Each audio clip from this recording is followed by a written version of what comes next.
At Christie's Appliance, we've moved our East Side store to the Joann Center on Broadway near Cole. Appliances from Maytag, Amana, GE, Whirlpool, KitchenAid, and Frigidaire. And we've added Simmons Beauty Rest mattresses. Family owned and operated. We're Christie's Appliance.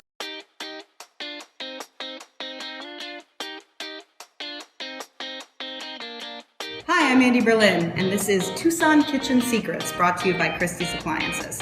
I am here at Hermano's Craft Beer and Wine Bar on the beautiful 4th Avenue, and I'm back in the tap room where Chef David Valencia Jr. is whipping up some incredible dishes to go with the 34 craft beers on tap, and he is going to make a Calabacitas for us today. So, let's go.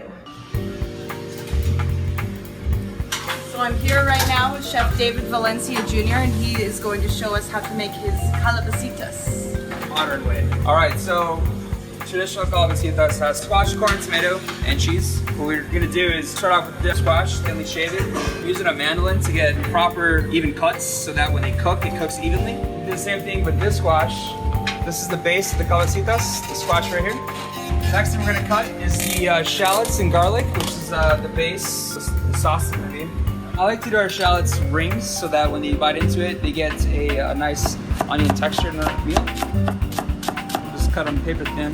Now when I cut my garlic, I don't like to mince it up. I think that it gets clumped up. So we like to do what I call is the Goodfellas slice. So we slice it very, very thin so that when you take a bite into it, you get a nice, evenly cooked garlic.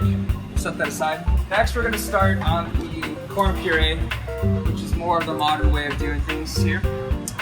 Start off with a little bit of water in your Vitamix or your blender, wherever you have. Your roasted corn in the husk on the grill so that there's no color, but there is that smoky aroma. What we're gonna do is basically puree it. Add a little bit of salt. We're gonna puree this for about 4 to 5 minutes so it's nice and smooth and creamy. We're gonna heat it up on our flat top. Just put some in a little bit of a stock pot in here. Set it aside. Saute pan, put it on, let it rip up pretty hot. Get a few cubes of butter and some olive oil. We'll start the shallots and garlic. We'll season it very lightly. Just salt, no pepper, not yet. You want the shallots to be very translucent, but not burnt. So I like to do an even amount of squash, more pleasing for the eye. So when that shallot is about this translucent, almost white, that's when you know it's go time. Let's see the green. 4 and 4. Add a little bit more salt. Toss it all around, make sure everything gets evenly distributed. At this point, the squash is al dente. It's not completely flaccid. It still has a bite to it. Tomatoes, just add them right at the last minute. You don't want to overcook them. At this point, you can probably turn off the heat, let the residual heat of the pan cook the rest of the dish completely. What we do here at Hermano's is we start with the corn puree. And this acts kind of as a cheese substitute. You can make this dish dairy-free. So this is just pure corn. And you want it to be kind of thick, but not too thick and not too runny. You want that fine medium. Pretty good amounts. So I go with tomatoes first. They're kind of like the hidden treasure. I like to treat the squash kind of like pasta. So it's rather than just throwing it on the plate, I like to give it some depth by giving it some height and making it look very nice and very edible.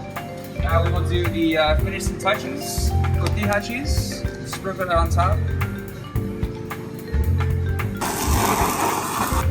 What we have here is toasted coriander and cumin seed. So we're just going to garnish it right on top. And of course, gotta have the cilantro as your final touch. And there we go, Calabacitas, modern way.